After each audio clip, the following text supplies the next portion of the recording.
গোলক বৃন্দাবনের কথা তো আপনারা প্রায় সকলেই শুনেছেন। এই গোলক বৃন্দাবনেও বৃক্ষ, লতা, নদ, নদী সবকিছু আছে, সেটাও জানেন শাস্ত্রের থেকে।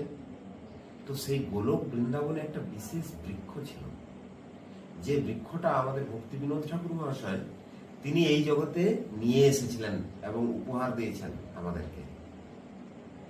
আপনাদের মধ্যে নিশ্চয়ই এটা প্রশ্ন হতে পারে যে গোলক বৃন্দাবন থেকে কোন বৃক্ষ তিনি নিয়ে এসেছেন। এটা নিয়েই আমাদের আলোচনার বিষয়বস্তু, যে কোন বৃক্ষ তিনি নিয়ে এলেন। কিন্তু একটা বিশেষ বৃক্ষ আছে যেটা ভক্তি বিনোদ ঠাকুর গোলক বৃন্দাবন থেকে নিয়ে এসেছেন, এই জগতে তিনি উপহার দিয়েছেন। সেই বৃক্ষটা সম্বন্ধে জানা, সেই বৃক্ষটা দর্শন করা, সেই বৃক্ষটা সম্বন্ধে সবকিছু অনুধাবন করার বিশেষ প্রয়োজন আছে।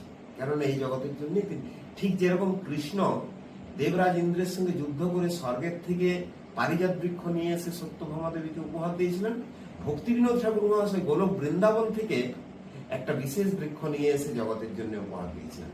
এই বৃক্ষটা সম্বন্ধে আপনারা যদি জানতে চান, তাহলে আপনারা এই চ্যানেল সাবস্ক্রাইব করে আর কমেন্ট করে জানান। এই বৃক্ষটা সম্বন্ধে আপনাদেরকে বিস্তারিত জানানো হবে। হরে কৃষ্ণ।